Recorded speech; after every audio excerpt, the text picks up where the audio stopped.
Kalau Anda mau menghindari dosa, kurangi untuk ketemu manusia-manusia yang lain.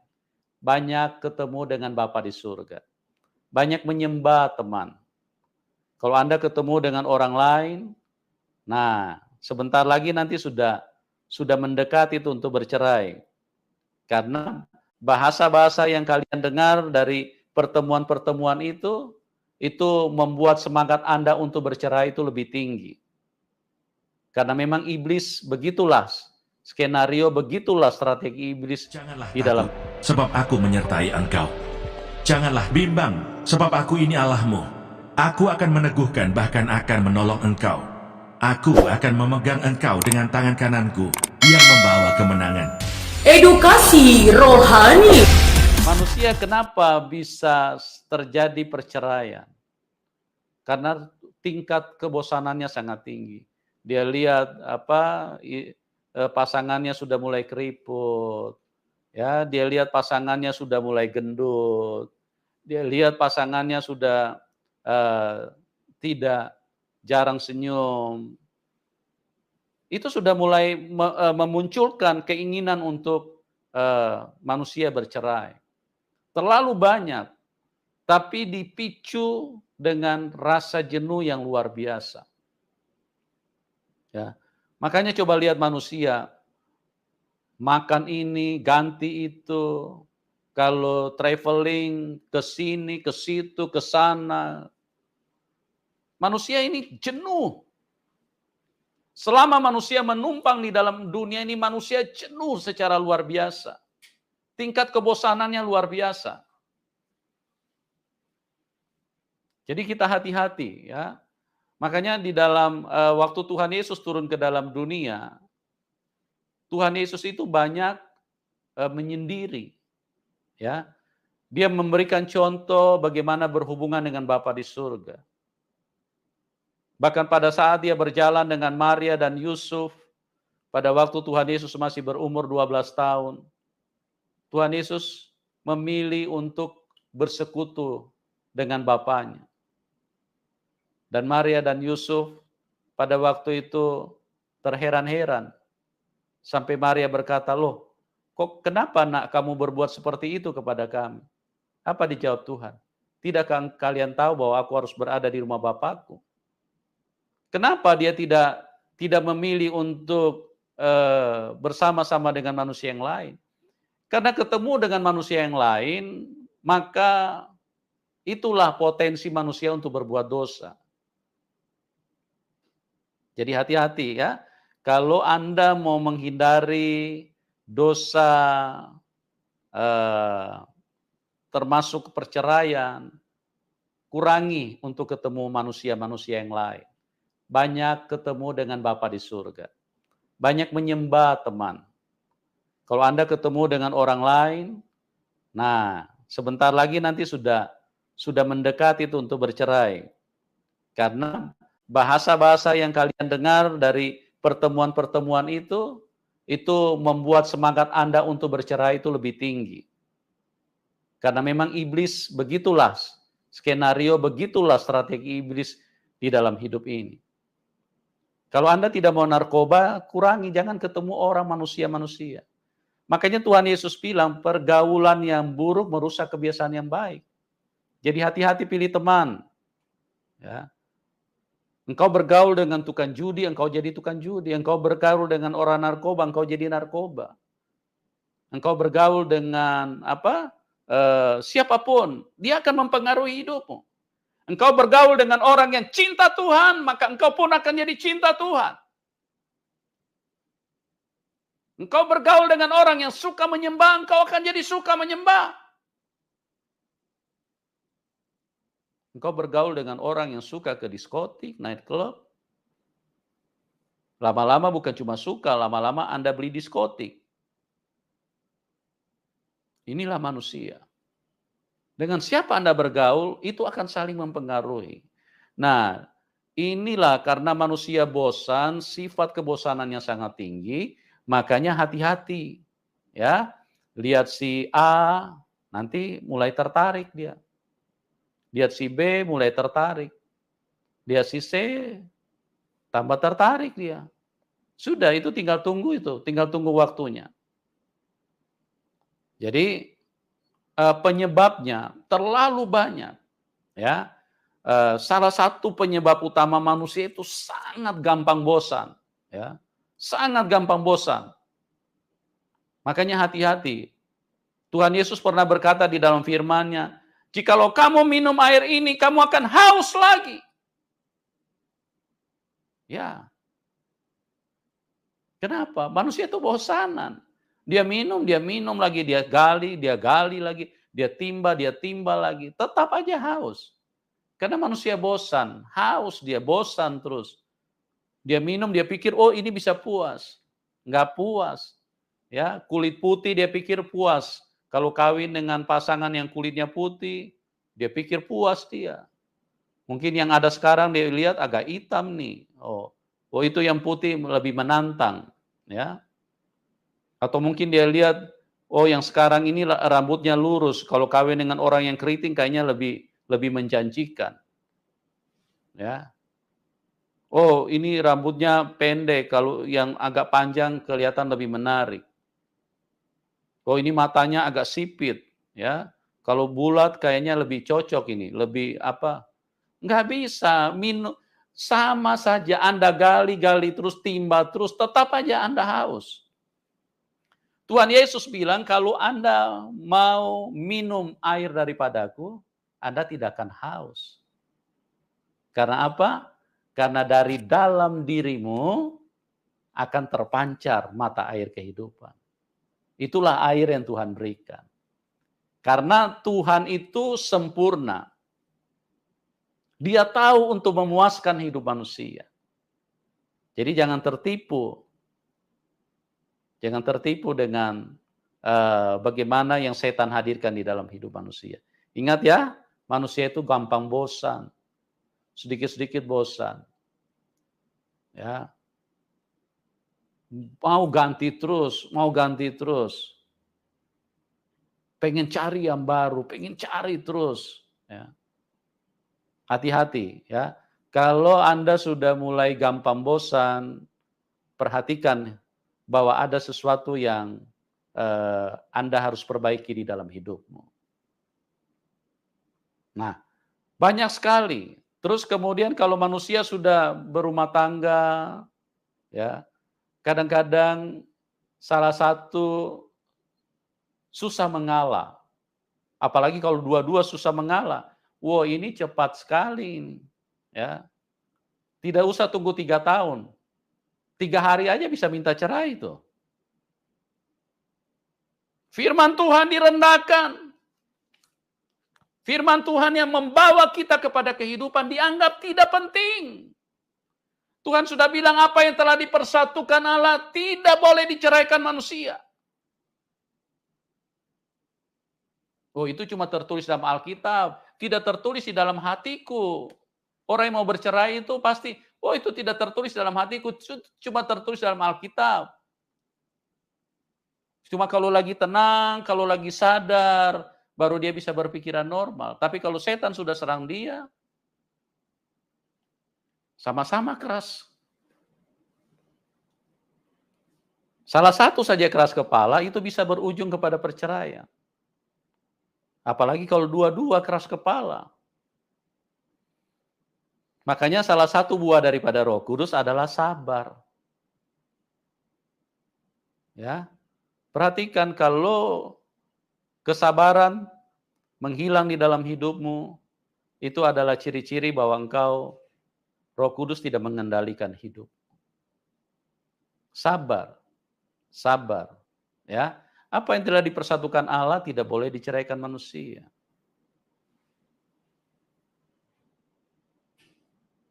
Nah, banyak sekali, ada lagi yang KDRT, ya, punya pasangan, dia pikir pasangannya ini sparring partner, dia pikir pasangannya ini lawan tinju, bukan teman.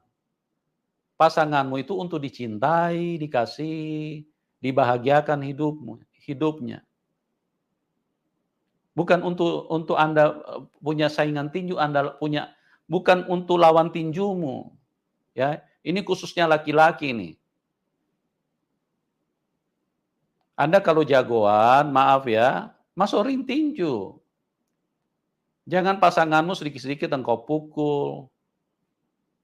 Memang bisa terjadi masalah, bahkan bisa sering. Tapi ingat baik-baik, istrimu mau hidup denganmu, ya, bukan untuk ditinju, tapi untuk disayangi. Makanya Tuhan Yesus bilang, kasihilah istrimu sebagaimana Tuhan Yesus mengasihi istrimu. Ada laki-laki yang masih suka pakai sarung tinju? Ya, hati-hati teman-teman. Nah, ini juga bisa menyebabkan perceraian. Karena pasangan yang memperlakukan terhadap pasangannya dengan seperti itu. Terlalu banyak. Nah, ada juga yang perempuan kadang-kadang mulutnya itu kalau bicara lebih cepat daripada pesawat, ya. Ini juga kadang-kadang bikin laki-laki kadang-kadang bisa menceraikan dia. Kenapa? Karena hal-hal seperti ini. Makanya Tuhan bilang carilah pasangan yang seimbang, sepadan. Jangan pasangannya yang timpang. Ya. Satunya rohani, satunya rohana. Satunya senang menyembah, satunya senang ke mall. Satunya cinta Tuhan, satu cinta dunia. Nah, itu tidak lama itu. Nah, kalau pilih pasangan itu pilih pasangan yang seimbang, sepadan. Dan minta konfirmasi dari Tuhan. Jangan cuma begitu ketemu, oh karena ini lawan jenis, nggak apa-apa. Ya, mungkin ini hal-hal yang perlu diperhatikan. Oke, mungkin sampai di sini dulu, nanti kemudian siapa yang ingin bertanya silakan ya. Oke, saya kembalikan ke Pak Joni. Silakan Pak Joni. Oke, terima kasih Pak Yusuf sudah sangat memberi kita gambaran, Pak. Ya. Jadi seperti itu ya gambaran tentang bagaimana perceraian itu terjadi di dalam keluarga-keluarga ya.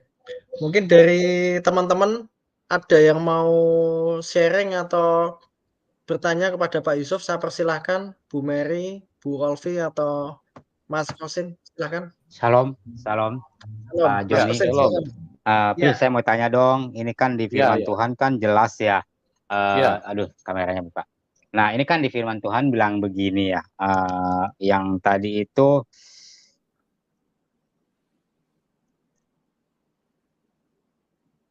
apa yang dipersatukan sama Tuhan tidak boleh diceraikan oleh manusia. Tapi kenapa ya banyak orang bercerai, banyak yang bercerai ya. Udah gitu menikah lagi mereka.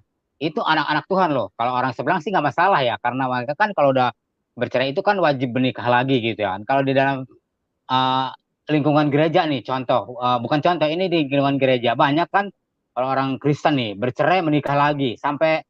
Bahkan sampai punya anak gitu lah ya. Mereka pernah ngerti firman.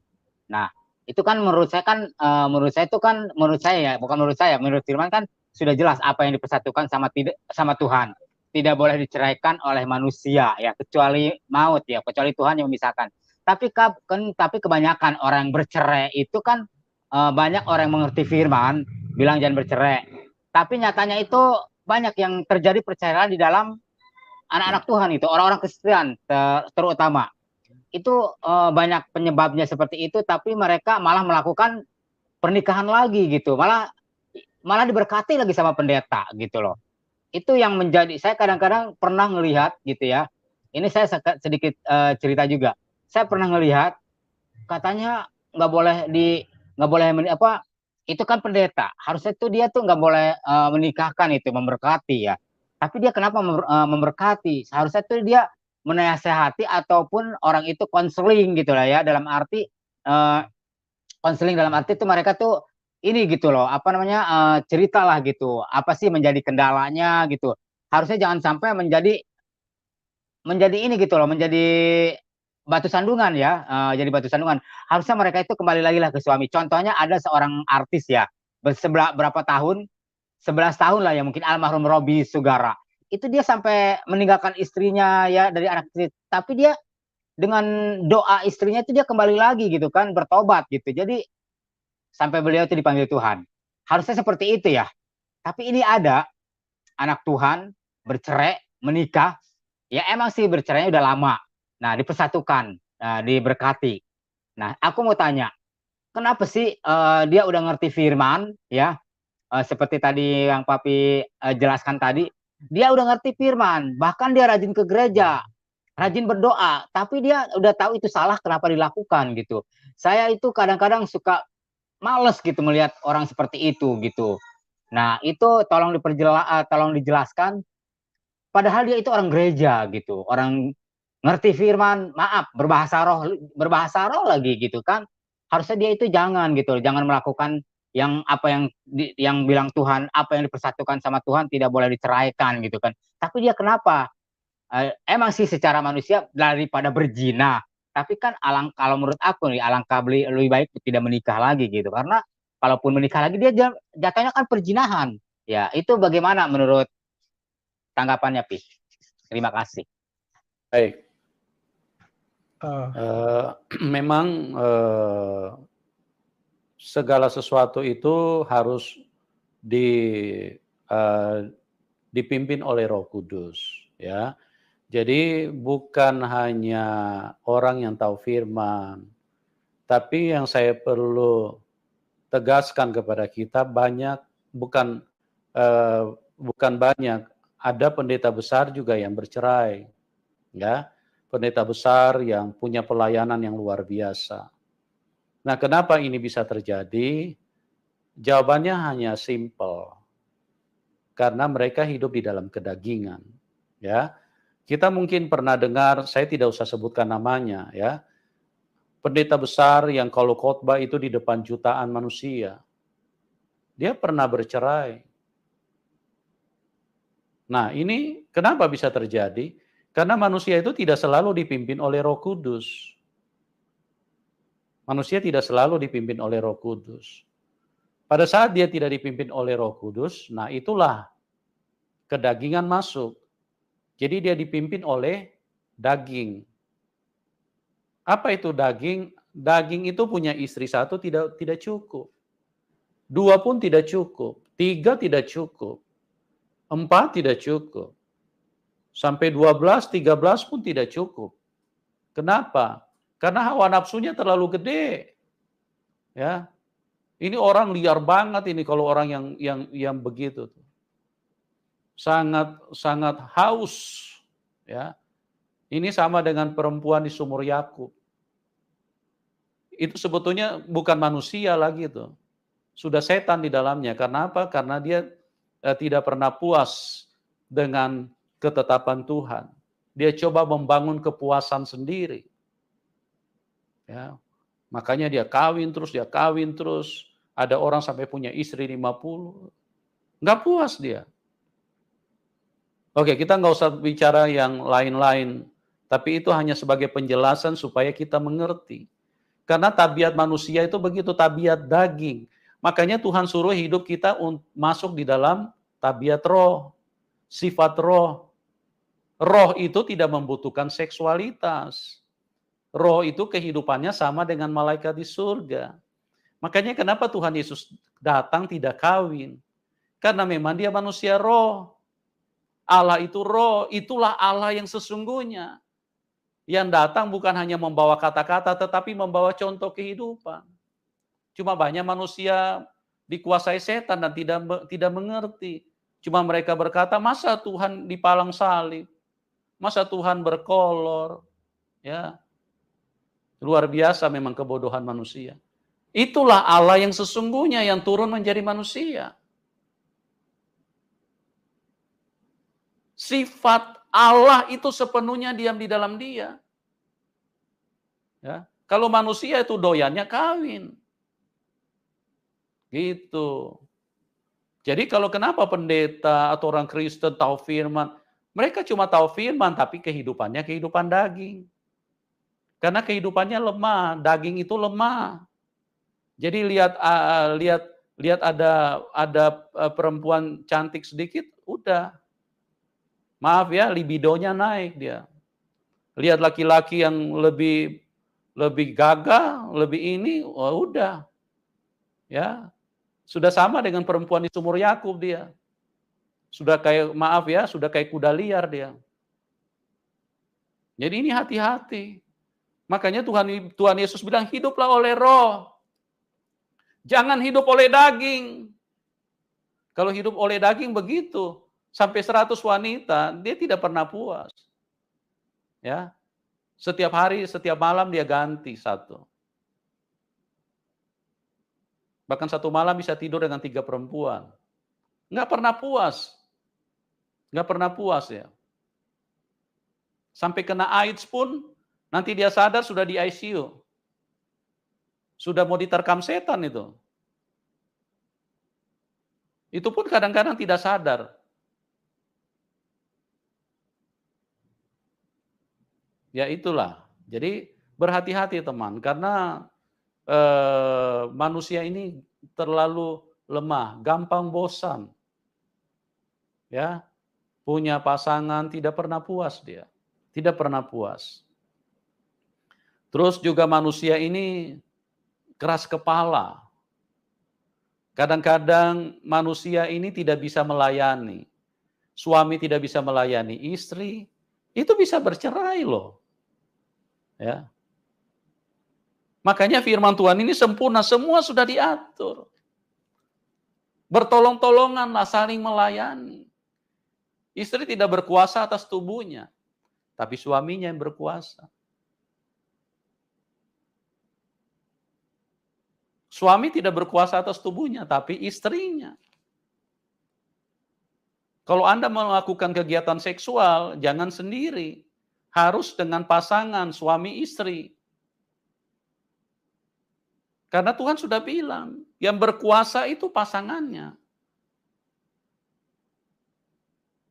Nah, kenapa? Karena manusia terlalu lemah. Makanya Tuhan bilang jangan hidup oleh daging, hiduplah oleh roh. Kalau Roh Kudus turun di dalam seseorang dan mengurapi orang tersebut, maka kehidupannya seperti Tuhan Yesus. Contohnya Paulus, dia tidak kawin dia. Ini baru rasul benar. Ini baru rasul yang sesungguhnya. Kenapa? Karena pikirannya tidak selangkangan. Tidak cabul. Itu. Gampang kok untuk melihat mana rasul yang benar. Gampang itu, sangat gampang. Cuma manusia kalau dikuasai setan, dia tidak lihat yang begitu-begitu. Paulus dihina-hina sama dia. Malah ada yang bilang Paulus merubah ajaran Tuhan Yesus. Sejak kapan? Ya sejak Anda dikuasai setan, makanya pikiranmu jadi begitu. Gitu teman-teman. Ya, gampang kok untuk melihat orang hidup bersama Tuhan. Allah itu roh. Jadi bukan seperti manusia, tabiat manusia, kalau tabiat daging itu pikirannya kawin, selangkangan untuk memuaskan dagingnya supaya merinding-merinding ini kalau lagi ini berhubungan badan. Kalau roh ini tidak butuh ini kenikmatan daging. Yang dibutuh itu kenikmatan, kebahagiaan yang dari Tuhan. Itu roh. Untuk mengetahui Tuhan yang benar itu gampang. Gampang sekali. Ayo. Datang kepada Tuhan. Orang-orang Kristen, kalau Anda masih terlibat, jatuh bolak-balik di dalam perzinahan, melakukan hal-hal yang datang kepada Tuhan. Undang Roh Kudus. Hanya roh yang bisa membuat Anda hidup seperti Tuhan Yesus. Dia jadi dari Roh Kudus, dia bekerja oleh Roh Kudus, dia menyembuhkan oleh Roh Kudus, dia mati juga dipersembahkan oleh Roh Kudus, dia bangkit dari kematian, itu juga oleh Roh Kudus. Dia naik ke surga juga oleh Roh Kudus. Begitu dia naik ke surga, dia mencurahkan roh yang sama. Supaya apa? Supaya kehidupan orang Kristen seperti dia, gitu. Jadi orang Kristen yang tidak berjalan seperti dia bukan orang Kristen yang dipenuhi Roh Kudus. Dipenuhi dengan kedagingan. Makanya sedikit-sedikit pengen kawin, pengen cerai. Ya. Hati-hati teman-teman. Begitu Mas Kosim. Silakan Pak Joni. Ya, Pak Yusuf. Tadi Mas Kosim sempat menyampaikan ya, suatu pernikahan itu jangan sampai maut memisahkan. Nah, ini kan sering diucapkan di janji nikah di gereja, Pak Yusuf. Nah, Iya. maut itu kan sesuatu hal yang tidak baik, Pak Yusuf. Nah, Iya. menurut Pak Yusuf bagaimana ini? Kata-kata ini apakah salah atau bagaimana, Pak? Ya, salah, Pak. Ya. Ya. Bukan menurut saya tapi menurut firman Tuhan. Ya. Karena Silakan, kalau Pak. biasa di gereja, dengar nih ya, banyak, maaf nih teman-teman, saya berbicara karena saya mengasihi semua manusia. Dan saya bicara sesuai dengan apa yang tertulis dalam firman Tuhan. Di gereja kalau melakukan pemberkatan nikah, selalu pendeta mengatakan begini, ya, sampai maut memisahkan. Luar biasa sekali, ini pembodohan dari setan. Kok maut yang memisahkan manusia? Hidup kita ada di dalam tangan Tuhan. Ya, jadi kita seharusnya sampai Tuhan memanggil kita pulang ke surga. Apa yang telah dipersatukan manusia tidak boleh diceraikan. Apa yang dipersatukan oleh Tuhan tidak boleh diceraikan manusia. Sampai Tuhan memanggil kita pulang ke surga. Itulah kalimat yang benar. Tapi coba lihat di gereja, seluruh gereja di dunia sampai maut memisah. Kok maut yang ditinggikan di dalam gereja? Maut itu siapa? Maut itu iblis. Iblis itu pembunuh. Iblis itu mematikan. Maut telah mengambilnya. Itu orang yang di luar Tuhan. Tapi yang begitu menyedihkan, orang Kristen pendeta. Kok bicaranya seperti itu pada waktu melakukan pemberkatan? Bagaimana kalau Pak Joni mendengar di gereja seperti apa, Pak? Pada Iya, waktu Pak. pemberkatan. Ya, seperti itu, Pak. Jadi orang dinikahkan, Kalimatnya maksudnya bagaimana biasanya? kalimatnya itu biarlah kedua mempelai ini akan terus bersama-sama dalam suka dan duka, dalam sehat dan sakit, selamanya sampai maut memisahkan, gitu kan. Luar biasa sekali. Kok maut yang jadi raja, kok maut yang jadi Tuhan di dalam hidup orang Kristen. Amin, Biasanya seperti amin. itu, Pak. Ampun deh ini gereja. Masa kok sampai maut memisah? Sampai Tuhan panggil kita pulang ke surga. Memang bapak-bapak kita siapa? Kok maut yang ditinggikan di dalam pernikahan?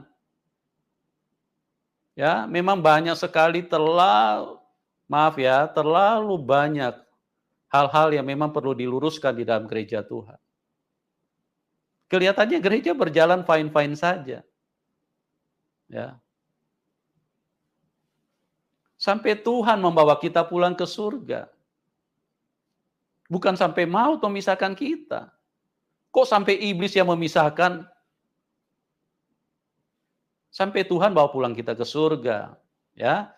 Jadi waktu pemberkatan itu seharusnya sampai Tuhan membawa kita pulang ke surga, bukan sampai maut memisahkan. Jadi begitu Pak Joni, ya, firman Tuhan tidak boleh ada hal-hal yang bertolak belakang dengan firman Tuhan.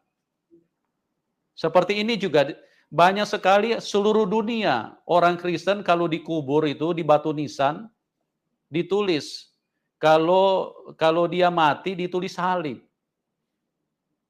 Kalau dia lahir ditulis bintang. Ini pembodohan, ini pemutarbalikan setan. Masa mati pergi ketemu Tuhan kok ditulis salib? Di dunia sudah pikul salib secara luar biasa kok Masa pergi ketemu Tuhan disuruh pikul salib lagi? Seharusnya lahir itu lambangnya salib. Karena Anda masuk di dunia kematian, lambangnya begini. Tapi kalau lahir di kubur itu ditulis apa di batu nisan? Bintang. Terbalik-balik ini Kristen ini. Ya, dibodohin sama setan. Maaf ya teman-teman kalau saya bicara agak kasar. Bukan kasar, agak keras. Ya. Karena memang kalau tidak dikerasin, manusia ini tidak akan berubah. Lahir ditulis bintang. Apanya bintang? Firman Tuhan berkata, masa hidup kami 70 tahun. Kebanggaannya ialah kesukaran dan penderitaan. Itu salib. Gitu teman. Kok malah ditulis bintang? Bintang apanya? Bintang itu di langit. Bintang itu di langit. Bintang, segala bintang itu ada dengan Bapa di surga. Pada waktu kita pulang ke surga, tulis itu di batu nisan itu bintang. Bukan salib. Bukan salib, menyedihkan Tuhan. Masa pergi ketemu Tuhan Anda disuruh pikul salib? Orang yang sudah mati kok disuruh pergi pikul salib? Karena apa? Karena otak manusia, otak orang Kristen ini terbalik-balik. Dikuasai, maaf, dikuasai setan, jadi tidak mengalami kehidupan yang sesungguhnya. Itu Pak Joni. Silakan Pak. Iya, itu kan janji nikah Pak ya. Apakah ada efek sara rohani Pak? Kalau janji nikah seperti Pasti itu Pak? Pak, pasti efek roh, secara roh. Karena Iya. apa? Karena sesuatu yang dasarnya salah, pasti itu akan mempengaruhi kekuatan di dalam sebuah rumah tangga. Iya. Ya. Jadi iblis Ya, bisa itu. memimpin rumah tangga. Ya, karena firman Tuhan itu tidak bisa dibatalkan. Satu titik pun tidak bisa dibatalkan. Ya. Dunia boleh hancur, dunia boleh binasa. Dunia ini hancur tapi satu titik dari firman Tuhan itu tidak bisa batal. Jadi firman Tuhan mengajarkan dalam Alkitab, Tuhan akan memanggil kita, Tuhan akan membawa kita pulang ke surga. Seperti Paulus berkata, telah tersedia mahkota bagiku. Aku telah mengakhiri pertandingan dengan baik. Ya, telah tersedia mahkota bagiku. Sebentar lagi aku akan pulang dan dia menetap bersama dengan Tuhan. Makanya pemberkatan itu sampai Tuhan membawa kita pulang. Bukan sampai maut. Kalau sampai maut berarti iblis yang ditinggikan di dalam pemberkatan itu. Begitu teman-teman. Begitu Pak Joni. Silakan Pak. Ya, terima kasih Pak untuk kebenaran yang disampaikan. Saya persilakan Bu Mary. Silakan kalau ada yang mau disampaikan Bu. Halo Bu Mary, shalom. Iya, shalom. Shalom, Ci. Silakan Bu. Ya, shalom Bu Mary. Iya, saya mau tanya ini nih. Tadi Mas Kosim bilang, kenapa ya seharusnya tidak akan boleh terjadi lagi ya? Ataupun perceraian itu, selagi pasangan kita masih hidup, kita kan nggak boleh menikah ya. Itu firman Tuhan mengatakan. Jadi saya juga bertanya seperti itu. Apa hukumnya, Pi? Ya kan, perceraian ini terjadi gitu. Pasangan ini masih hidup, suami atau istri masih hidup. Ya. Nah, mereka berpisah. Nah, pada akhirnya kedua orang yang berpisah ini mereka menikah. Menikah, tetapi sesama Kristen lagi gitu. Sesama Kristen mereka. Apa hukumnya, Pi? Sementara si suami atau istri belum meninggal, tapi firman Tuhan mengatakan selagi dia masih hidup, yang menikah hukumnya berzina. Nah, saya mau tanya Pi, itu jawabannya gimana Pi? Kadang ini ada pertanyaan yang dilontar-lontarkan ke saya, jadi sebagian saya bisa jawab, sebagian juga saya nggak bisa.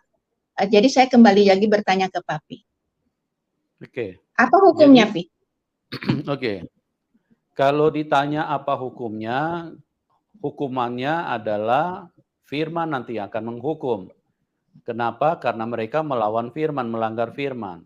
Ya, tapi saya bukan berbicara tentang hukuman. Saya sebagai hamba Tuhan, saya memberikan apa yang perlu dilakukan oleh manusia. Kalau manusia sudah bercerai, yang paling penting minta ampun dengan sungguh-sungguh kepada Tuhan. Ya, karena itu menyakiti banyak orang, menyakiti pasangan Anda, menyakiti anak, menyakiti orang tua, menyakiti ipar, keluarga, dan yang melibatkan banyak orang, termasuk melibatkan setan. Setan yang diuntungkan di situ, dia senang-senang, dia begitu berbahagia dia karena dia berhasil membuat orang Kristen ini melawan Tuhan. Ya, yang paling fatal lagi orang Kristen membuat Tuhan dilecehkan, direndahkan, dan membuat Tuhan tidak jadi Tuhan. Kenapa? Karena manusia menganggap bahwa Tuhan itu adalah dirinya sendiri. Dia tidak mau diatur oleh Tuhan, tapi dia jadi Tuhan, dia atur dirinya sendiri. Begitu dia mau bercerai, dia cerai aja. Ya, begitu dia lihat sekretarisnya cantik, sudah dia nikmati aja. Dia jadi Tuhan, bukan Tuhan Yesus jadi Tuhan di dalam hidupmu, sekalipun salibmu mungkin pakai emas yang mungkin 1 ton gantung di leher, cuma putus lehermu itu. Anda bukan menyenangkan hati Tuhan. Ya, ini yang perlu disadari. Jadi saya sebagai hamba Tuhan sekali lagi hanya mengarahkan, kalau sudah terjadi, minta ampun sungguh-sungguh. Ya, kalau misalnya sama-sama sudah menikah, karena banyak juga hamba Tuhan, oh nggak boleh, kalian harus kembali kepada pasangan masing-masing. Ini tambah bikin hancur ini. Masing-masing sudah menikah, terus kemudian disuruh kembali. Hancur kehidupan manusia. Jadi, tapi ini nanti ada pembahasan tersendiri ya. Karena memang berbicara tentang hubungan suami istri, rumah tangga, perceraian, dan sejenisnya. Ini memang harus benar-benar Roh Kudus yang bukakan. Ya. Di dalam Alkitab ada satu catatan yang sangat penting yang boleh membuat manusia menikah lagi. Yang pertama, karena pasangannya sudah meninggal. Ya, pasangannya sudah meninggal, dia boleh menikah lagi. Yang kedua, karena pasangannya berzina. Ya, tapi itu ada pembahasan tersendiri. Ada pembahasan tersendiri ya. Jadi ini 2 alasan, itu firman Tuhan dengan tegas mengatakan di dalam Matius. Tetapi perlu dicatat, jangan sampai karena Tuhan itu membenci perceraian. Ya, jangan sampai ke situ. Tapi catatan yang Tuhan berikan dalam Alkitab, manusia boleh bercerai, boleh kawin lagi hanya dengan 2 alasan. 1, pasangannya meninggal. Yang kedua, diperbolehkan menikah lagi walaupun pasangannya masih hidup, kalau pasangannya berzina. Itu diperbolehkan. Alkitab yang mengatakan, ya. Oke, mungkin begitu Bu Mary. Apakah jelas atau masih kurang? Iya, cukup jelas. Satu lagi pertanyaan seperti ini.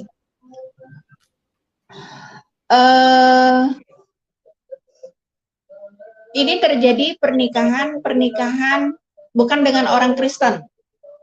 Ini orang Kristen nih. Orang Kristen bercerai, dia diberkati di gereja, dan pada akhirnya dia bercerai. Bercerai dalam arti seperti Papi tadi katakan, berzinahan ya, bercerai. Nah pada akhirnya si Kristen menikah dengan luar agama, Islam berarti non Kristen.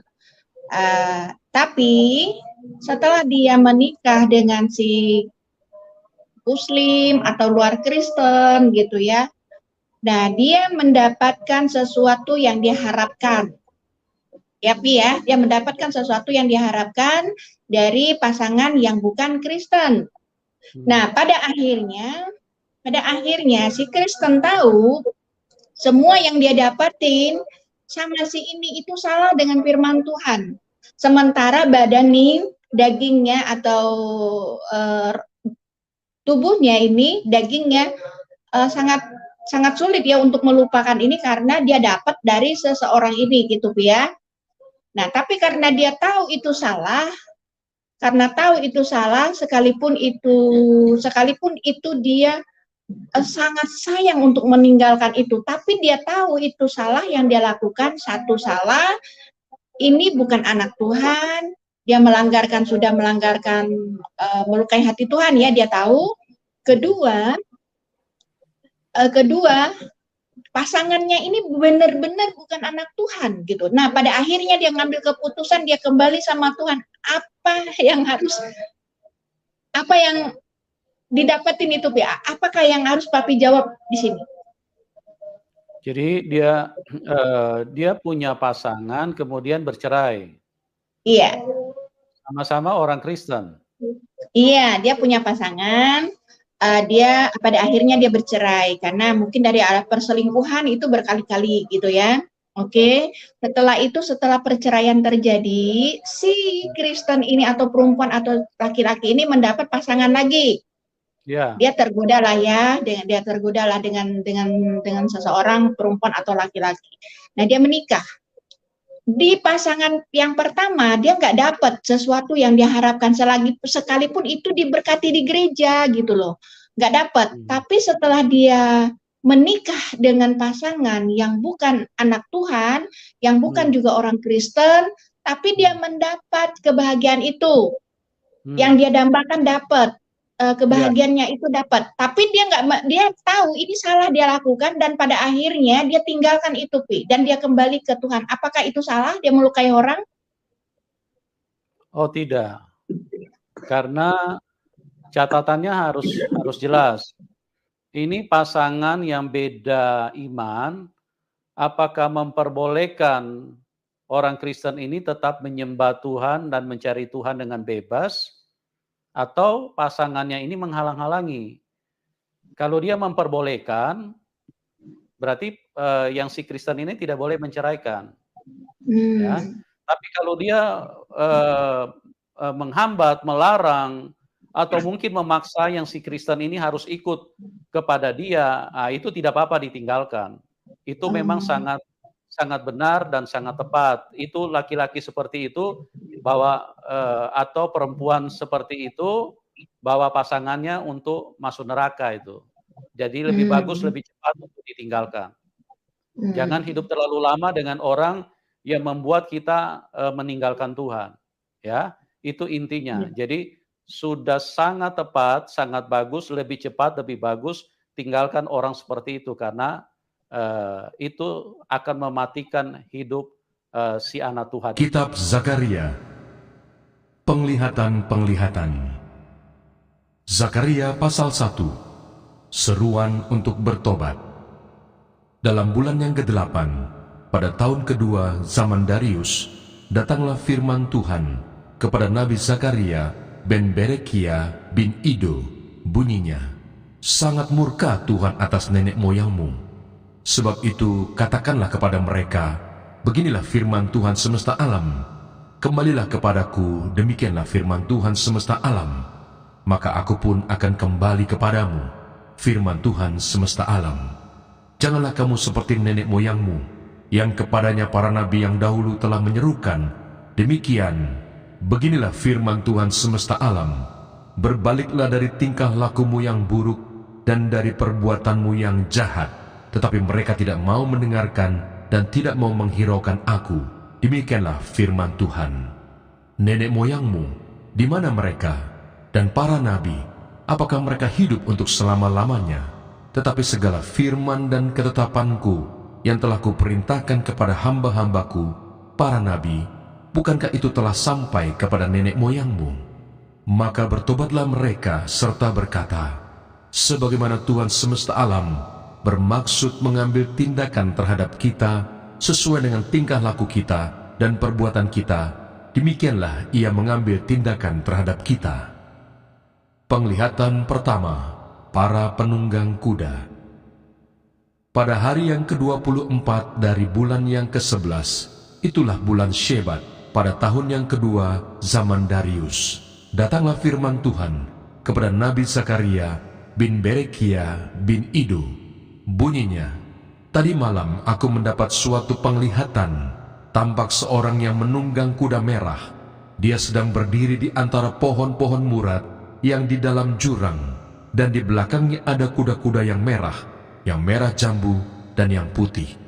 Maka aku bertanya, apakah arti semuanya ini, ya Tuanku? Lalu malaikat yang berbicara dengan aku itu menjawab, aku ini akan memperlihatkan kepadamu apa arti semuanya ini. Orang yang berdiri di antara pohon-pohon murad itu mulai berbicara, katanya, inilah mereka semua yang diutus Tuhan untuk menjelajahi bumi. Berbicaralah mereka kepada malaikat Tuhan yang berdiri di antara pohon-pohon murad itu. Katanya, kami telah menjelajahi bumi, dan sesungguhnya seluruh bumi itu tenang dan aman. Berbicaralah malaikat Tuhan itu, katanya, ya Tuhan semesta alam, berapa lama lagi Engkau tidak menyayangi Yerusalem dan kota-kota Yehuda yang telah 70 tahun lamanya Kau murkai itu? Lalu kepada malaikat yang berbicara dengan aku itu, Tuhan menjawab dengan kata-kata yang ramah dan yang menghiburkan. Berkatalah kepadaku malaikat yang berbicara dengan aku itu, serukanlah ini, beginilah firman Tuhan semesta alam, sangat besar usahaku untuk Yerusalem dan Sion, tetapi sangat besar murkaku terhadap bangsa-bangsa yang merasa dirinya aman, yang sementara aku murka sedikit telah membantu menimbulkan kejahatan. Sebab itu, beginilah firman Tuhan, aku kembali lagi kepada Yerusalem dengan kasih sayang. Rumahku akan didirikan pula di sana. Demikianlah firman Tuhan semesta alam. Dan tali pengukur akan direntangkan lagi di atas Yerusalem. Suruhkanlah ini selanjutnya. Beginilah firman Tuhan semesta alam. Kota-kotaku akan berlimpah-limpah pula dengan kebajikan. Dan Tuhan akan menghiburkan Sion dan akan memilih Yerusalem pula. Penglihatan kedua, 4 tanduk dan 4 orang tukang besi. Aku melayangkan mataku dan melihat tampak 4 tanduk. Lalu aku bertanya kepada malaikat yang berbicara dengan aku itu, apakah arti semuanya ini? Maka ia menjawab aku, inilah tanduk-tanduk yang telah menyerakkan Yehuda, Israel dan Yerusalem. Kemudian Tuhan memperlihatkan kepadaku 4 tukang besi. Lalu aku bertanya, orang-orang ini datang untuk melakukan apa? Maka ia menjawab, ini pun adalah tanduk-tanduk yang telah menyerahkan Yehuda, sehingga tidak seorang pun berani mengangkat kepalanya. Dan semuanya ini datang untuk mengejutkan mereka, yakni untuk menghempaskan tanduk bangsa-bangsa yang telah mengangkat tanduk terhadap tanah Yehuda, hendak menyerahkannya.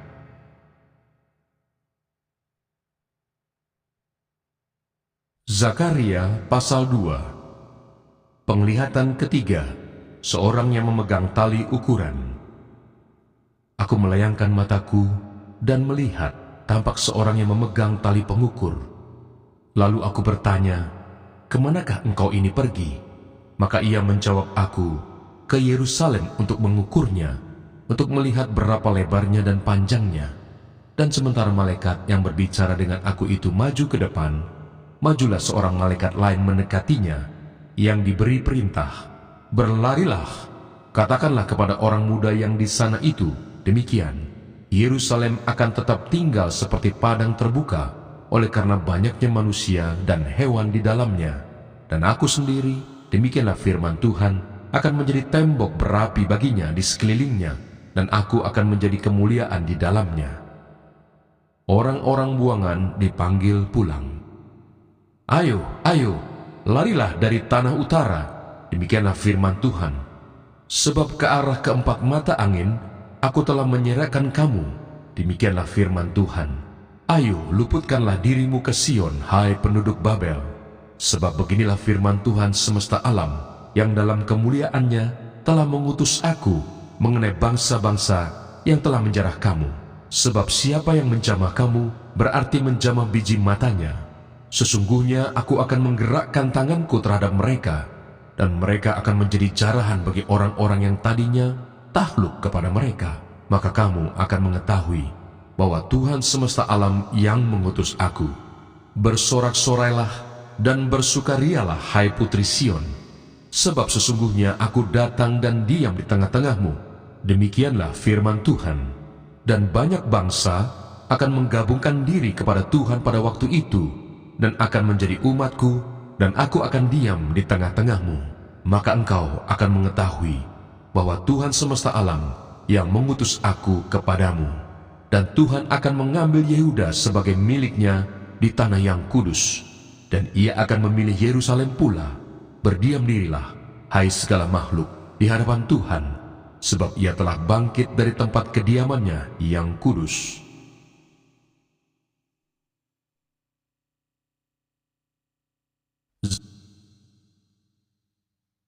Zakaria pasal 3. Penglihatan keempat, Imam Besar Yosua. Kemudian ia memperlihatkan kepadaku Imam Besar Yosua berdiri di hadapan malaikat Tuhan, sedang iblis berdiri di sebelah kanannya untuk mendakwa dia. Lalu berkatalah malaikat Tuhan kepada iblis itu, Tuhan kiranya menghardik engkau, hai iblis. Tuhan yang memilih Yerusalem kiranya menghardik engkau. Bukankah dia ini puntung yang telah ditarik dari api? Adapun Yosua mengenakan pakaian yang kotor waktu dia berdiri di hadapan malaikat itu, yang memberikan perintah kepada orang-orang yang melayaninya, tanggalkanlah pakaian yang kotor itu daripadanya. Dan kepada Yosua ia berkata, lihat, dengan ini aku telah menjauhkan kesalahanmu daripadamu. Aku akan mengenakan kepadamu pakaian pesta. Kemudian ia berkata, taruhlah serban tahir pada kepalanya. Maka mereka menaruh serban tahir pada kepalanya dan mengenakan pakaian kepadanya, sedang malaikat Tuhan berdiri di situ.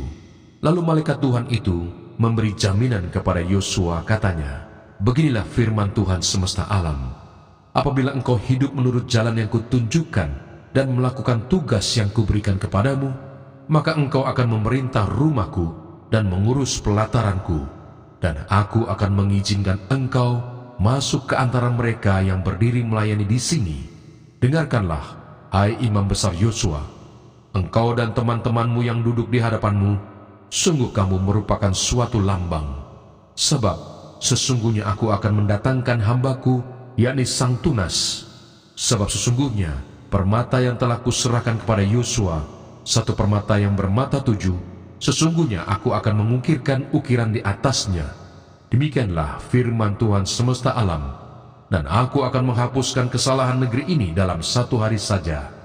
Pada hari itu, demikianlah firman Tuhan semesta alam, setiap orang daripadamu akan mengundang temannya duduk di bawah pohon anggur dan di bawah pohon ara. Janganlah takut, sebab aku menyertai engkau. Janganlah bimbang, sebab aku ini Allahmu. Aku akan meneguhkan, bahkan akan menolong engkau. Aku akan memegang engkau dengan tangan kananku yang membawa kemenangan. Edukasi rohani.